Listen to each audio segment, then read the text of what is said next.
Hello and welcome to Module 101 for the Linux Plus course. In this module we're going to be talking about the architecture of a Linux system.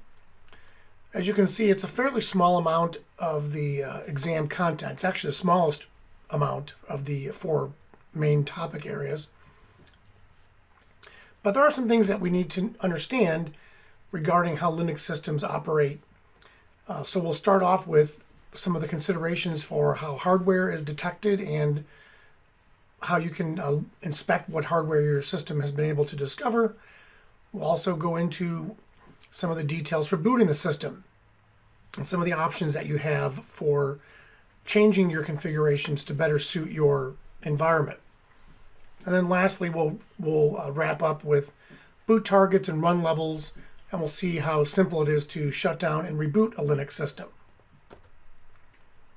So for our first topic, one of the things we think about with Linux systems is the tremendous gains that have been made with hardware compatibility over the years. Also, the ability to use systems with lots of modern devices like USB devices, keyboards, mice, speakers, sound cards, video cards, and so on. We'll look at mass storage devices, some of the details that you'll need to know about there for the exam. We'll talk about HOTPLUG and COLDPLUG, what kind of resources are available for your devices, or are required for your devices rather. A little bit about USB, and some special areas of the system like SYSFS, UDEV, and DBUS. You'll notice when we go through this course that there are commands or paths that I will have highlighted here in blue. That's a good visual indicator that that's probably a command or a config file or something of that nature that you might want to investigate. But I'll be demonstrating most of the commands that we see listed like this at the beginning of each of these modules. So when we think about our hardware and the peripherals that are possibly connected, we have to start with the foundational bits of hardware, which is memory, the processor itself, our disk controller, the disks themselves, the storage devices, network interface cards or NICs, whether or not we've got CD and DVD players, and of course peripherals like printers, scanners, and the like.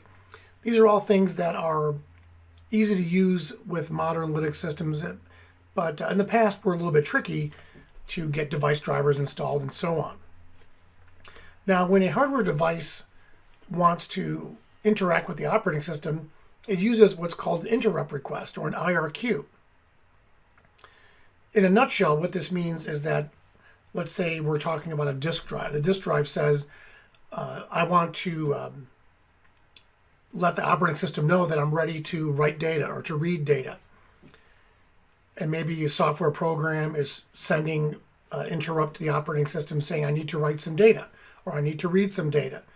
So what the operating system does is tries to coordinate these signals to communicate properly with something like a storage device to allow it to interact for a short period of time to do its work. And with preemptive multitasking operating systems like Linux, the different requests can all work together with each other in such a way where they can cooperate and not cause resource contention issues and deadlocks and things of that nature. We also have a mention here of direct memory address.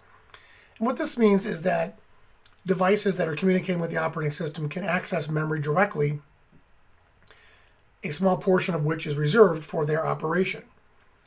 This is more efficient than having to go through the operating system and having it do some of those memory maintenance and housekeeping tasks for the device that's connected to the system. We'll also look a little bit at SCSI devices. You should know a little bit about those as far as some of the naming conventions and some of the performance characteristics. You will probably see questions about that on the exam. We also have a little bit here about HAL, the hardware abstraction layer. And what the hardware abstraction layer does is creates it's created by a bit of software which is running in the kernel, and this allows the operating system to communicate with the physical hardware. So I can install Linux on an Intel-based system or an AMD-based system or lots of other architectures, and that abstraction layer will translate the instructions needed from the operating system to properly communicate with the underlying hardware. All modern operating systems work on this concept where there's this abstraction layer. That's why we have the ability to run different kinds of software on various different forms of hardware, because the abstraction layer can convert those messages back and forth as needed. And of course, the daemon for the hardware abstraction layer is HAL-D. That's a pretty common naming convention with Linux, is to put a D at the end of the name of a service to indicate that it's a daemon probably running as some sort of a server listening for connections. As I mentioned with SCSI devices, we can see there's quite a few here on the left side. Everything from the original SCSI 1, which was popular back in the late 80s, all the way through Ultra 640 SCSI, which became popular probably during the 2000s and maybe a little bit beyond that. But Linux also supports things like floppy drives, line printers, terminal connections. In the old Unix days, when you wanted to connect to a system with a terminal, there was a physical serial computer line between the desktop system of the user and the physical server itself. And those terminals were very basic. It was just a monochromatic monitor with a keyboard, usually green text on a black background or maybe amber text on a black background. That's pretty much your only options. But it was good enough at the time, and you could do everything you needed to do. It's it was a big revolution to have these GUI environments that we're so familiar with nowadays. But you notice for floppy drives and for line printers and other devices that there's an interrupt designated for those types of devices, as well as an address range. This is just here for illustration purposes only. You don't need to memorize all these details. But it shows us how, if I've got a floppy drive that wants to communicate with some software, the operating system knows which interrupts to use in order to interact with that floppy drive correctly. Now, we do have many tools available to us in order to inspect whatever hardware was discovered during the boot process. We'll see a few of those here. D-message, as it says, these are messages that we see during boot that the kernel is generating to let us know various bits of information, such as which devices were recognized, some of the messages that might be used to initialize those devices, and possibly even some error messages that we might want to look into. Then we can do other commands to look at what types of USB devices we have connected. What kind of PCI devices do we have connected?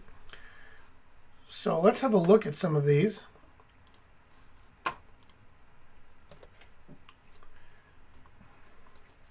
I've already got my Linux virtual machine built. As I mentioned earlier, we are going to be using CentOS version 7. And I've also configured a shell with my preferences. I like to have green text on a black background. It's just a lot easier to read. And what I can do is I can type Control-Shift+ to make that font just a little bit larger. It's a little bit easier to see what I'm doing with larger text. Easier for you to see as well, I imagine. So first, let's have a look at dmessage. Now, if I run dmessage, I do not have to specify the path to it. I'm going to pipe this to more so that we can stop one screen at a time, just to take a quick look to see what we've got here. So some of our initial messages are about initializing the CPU, and we see some information about our Linux kernel, version 3.10.0-693, and so on. Tells me that it's a Red Hat system. CentOS is based on Red Hat, or based on Fedora, so that's why you see some of these messages. Tells me what my boot image is. So this is the actual kernel that I'm running on right now.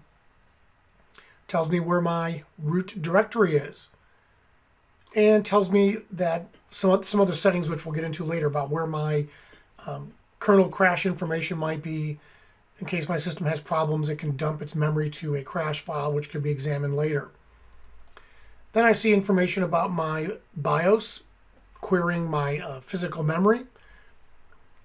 Other details we have it's telling me that my desktop management interface is VMware, because it knows I'm running a virtual machine based on its inspection of the virtual hardware. This class is not really about virtualization, but I'll have to touch on it a little bit in order to understand why some of these things would show up in a command like dmessage. Then we see more messages or more details about some of the hardware capacities that the system has. And just flipping through this, some details about memory. And if you know what you're looking for, you can run this command and filter the output to try to get your various details. I can run lspci. I should probably run this to more as well. This is showing me my PCI bus and any devices that are connected to it. So it tells me that I've got an Intel hardware or virtual hardware PCI bus. It still knows that it's VMware. And it thinks that my virtual hard disk is an Ultra 320 SCSI drive. And we need these kind of details because the operating system doesn't know whether that's a real hardware disk or not. So it has to be configured and used, whether it's the same way, whether it's physical or virtual. It's just a lot easier with virtual because the installation process takes care of a lot of those details for us. It finds out that I also have an Ethernet controller connected to my PCI bus, an audio controller, and a USB controller. So some good details there. I can also run a command to investigate my CPU information, lscpu. It's a 64-bit architecture and tells me that it's an Intel-based system. Really what this is showing is the hardware of my system that I'm running this virtual machine on. That is not the virtual processor in this case. But if you were running this command on a physical Linux machine, that you would see the actual hardware details, as well as the clock speed and how much cache memory is included and so on. I can look at my SCSI devices with LSSCSI, LS-SCSI. And as we see, I just have the standard dev/SDA. That's my boot disk, my install disk. My entire Linux operating system is contained on that virtual drive. And I also have a virtual CD DVD drive. And we see some of the details about the hardware nodes here as far as how the device files communicate with these systems to the operating system. I can also investigate my USB devices. I can run LSUSB. Here I don't have too much connected, but we can see that I've got a USB hub, the root hub for the operating system. And if I connect a USB device to my physical hardware and allow the virtual machine to access it, then it would show up here.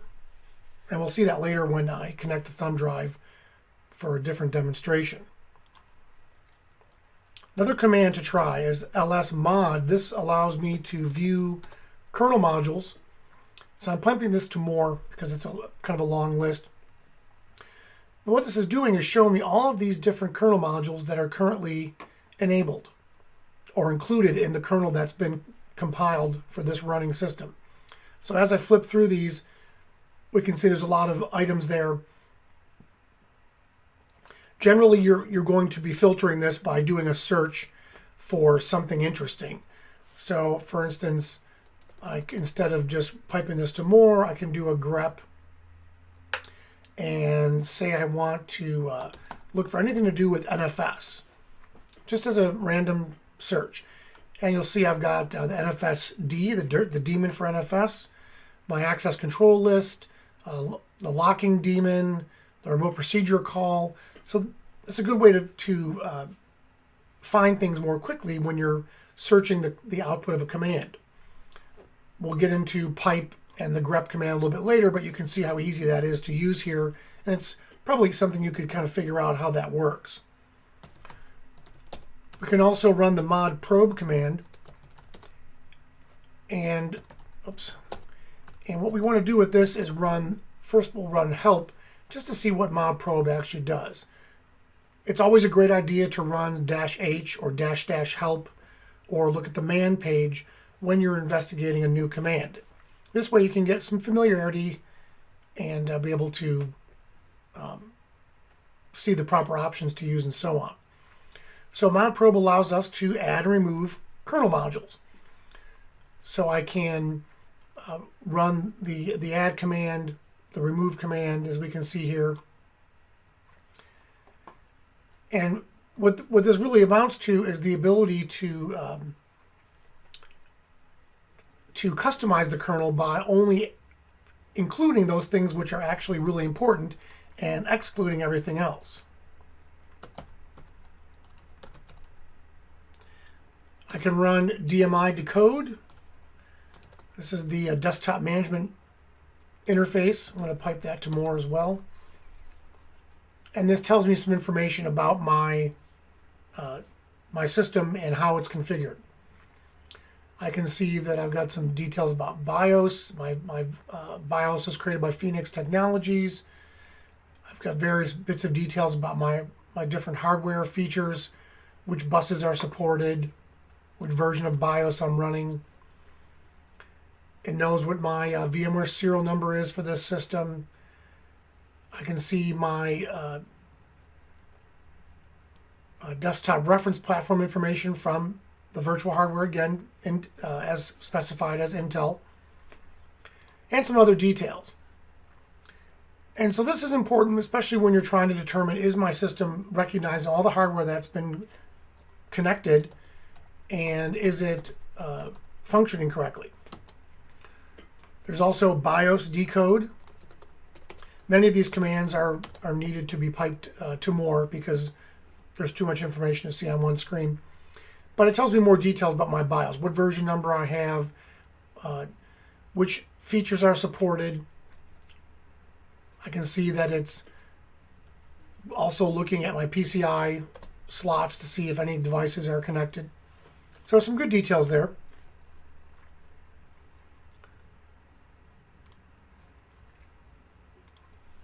Now, when we're looking at these devices, I just ran a few of these commands, several of these commands. If I had some USB-based hard drives or an external drive that was USB-based, it would show up as a SCSI device if I run the ls-usb command that I just used earlier. I can also look at my block devices by running ls-usb. Sorry, lsblk, not ls-usb.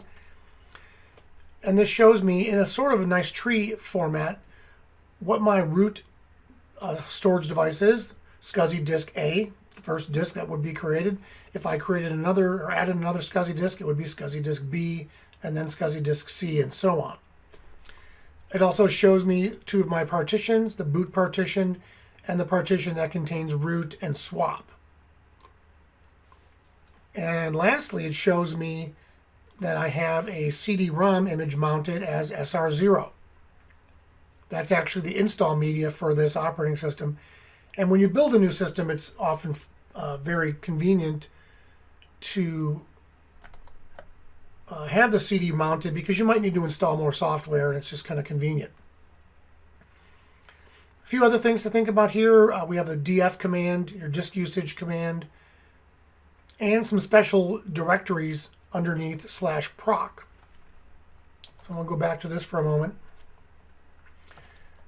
df by itself gives us all of the different partitions or file systems, where they're mounted, and some of the statistics.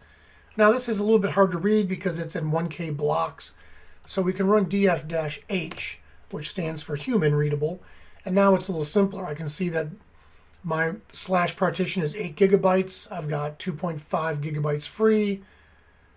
My boot partition is 1014 megabytes.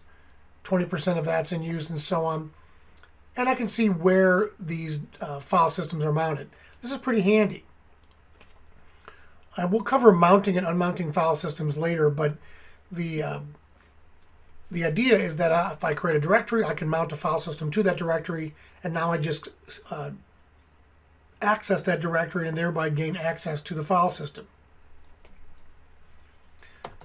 Now, one of the special areas on a Linux system is the proc file system. And if we do a man on proc, we can see this is the process information pseudo file system. So as the system boots, it creates these entries underneath proc, and they have a certain format. There's the /proc/process ID.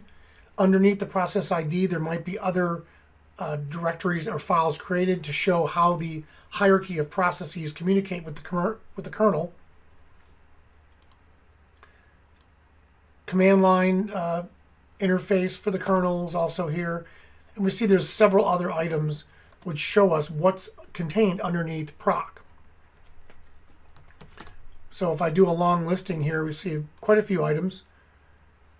K-core, that's kernel memory. But we also have all these process ID related files. And so if I want to look at the version, so I'm still in the proc file system, this tells me what the version of my system is. And this is what we saw also in dmessage, if you recall. I can do a more on the CPU info file and get that detail. And this is more or less what lscpu will show me. I was using the concatenate command, but I can also use more. I can look at the devices file. This shows me all of the devices that were discovered when the system was booted. All my character devices, all my block devices. Character devices operate one character at a time, whereas block devices operate with a block of data at a time. We'll talk a little bit more about that later. But all my SCSI disks and so on will show up here. I can also look at my partitions. Shows me the SCSI disk A for the disk, and then 1 and 2 for the partitions, as well as my CD-ROM. Some of the nice features of the shell, which we'll talk about a little bit later, but I can use the up arrow and down arrow to go through my command history. And I can also use tab completion. So, for instance, if I want to look at /proc/interrupts, I'm already in the proc directory, so I can just start typing interrupts and hit tab. And since I matched something unique, I get interrupts. And this shows me all the interrupts that are known to exist for this system. So we see things here for controllers on the motherboard, the virtual hardware, PCI devices, other things that are related to the virtual hardware, thermal sensor checking, performance monitoring. These are all things that you might have to a reason to investigate if you're trying to troubleshoot various hardware problems. Now, Linux supports cold devices and hot devices. A cold plug device, we call it cold because the system has to be turned off in order for you to be able to add or remove something. This is what we would normally associate with traditional computer hardware, where we can't just plug and unplug something while the power is on, otherwise you risk damaging that device. A hot plug device, on the other hand, can be added and removed when the system is up and running. That's very convenient. If a dynamic device file gets created, this is done because if I connect a USB thumb drive, for instance, a device file has to be created in order for that device to be recognized. So that's considered a hot plug device. Now, when you're trying to determine which kinds of devices are supported by your system, we have to think about all these different possibilities. Pretty much what we saw at the beginning of the module. And I could run these various commands to query my kernel to have it tell me what devices did the kernel detect upon boot up, and that tells me now I should have device files that are created for those items, which allows me to have the operating system do some interaction. Now the device files are contained underneath the dev directory. So I just did a quick ls of dev, and we can see here we've got various things. I've got my CD-ROM device file, my SCSI disks device files, my terminal device files. All the device file does is gives the operating system a method to connect to that hardware in order to allow the operating system to interact with it. Now for USB devices, as I was saying earlier, the use of USB with Linux is much easier than it used to be. Now we just plug something in, it pretty much shows up more or less the same way that a Windows system operates. But we can run some of our commands like lspci or dmessage, and then just do a grep command looking for USB. Now I'm running grep-i because I want to ignore case. Maybe I don't know exactly how the USB device will be listed, so I can ignore the case. This way, if I've got a mix of upper and lowercase letters, it won't matter. The USB driver has several components. As we see here, it's got a piece that relates to the host computer. The software layers between the upper layer and the host layer are another form of abstraction, telling the operating system how to communicate with this storage device wherever it may be connected to the bus. So if I run lspci and pipe this to grep-i USB, I can see at least that I've got my controllers available. These are the controllers that were discovered when the system was booted. I can also run dmessage and do a grep-i for USB just to see what happens. And here I've got a bunch of extra information because it's giving me more details about what the kernel configured when the system booted. So USB hubs, USB devices, some of the details about the controllers themselves. And these are important bits of information to have because, again, when you're troubleshooting and trying to get things working, you may need to query these different areas. All right, so in addition to the proc file system, we also have the sys file system, SYSFS. So when the system boots, the UDEV daemon, as we see here, will inspect the hardware, or well, it gets communicated with after the hardware is inspected to say that there's these various devices attached to the system, and UDEV will make sure that device nodes, which we saw underneath /dev, those device nodes will get created so that the hardware devices can have a mount point or an access point to the operating system. The desktop bus daemon, as we can see here, allows the operating system to communicate with these different devices so that we can read and write data or store data, whatever the action might be. U-event messages are very similar to the idea of an interrupt, which we talked about just a few minutes ago. So let's have a look at some of these details.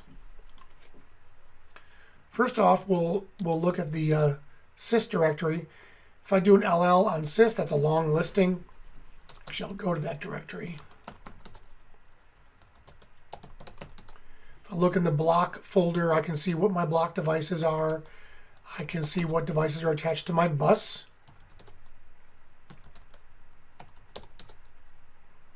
Underneath /sys/dev, I've got my block and character devices. I can even look at my firmware details, kernel details. So as the system boots, all this information gets generated dynamically to let us drill down and see the low-level details of what kinds of capability this particular system has. And we have rules for the UDEV program. So underneath etc UDEV, I've got a rules.d folder. I also have udev.conf. Conf files or .conf files are usually, that's the usual naming standard, .conf. Sometimes it's .cfg, that's sort of an older standard for config. But all it's telling me is some basic details about how the UDEV daemon is configured. And all it's got is one line, which is currently commented out. But if I look in the rules directory, there are some UDEV. There's one file here with some rules.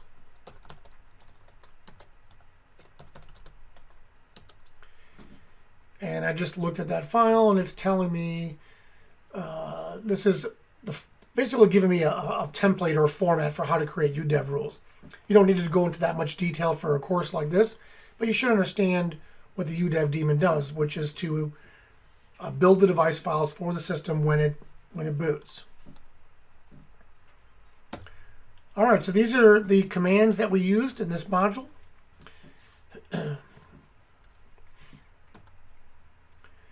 And when you're going through these modules, I encourage you to try these commands for yourselves. Pause the video, look at the man pages, and give yourself a chance to become more familiar with these different devices and these different utilities and commands.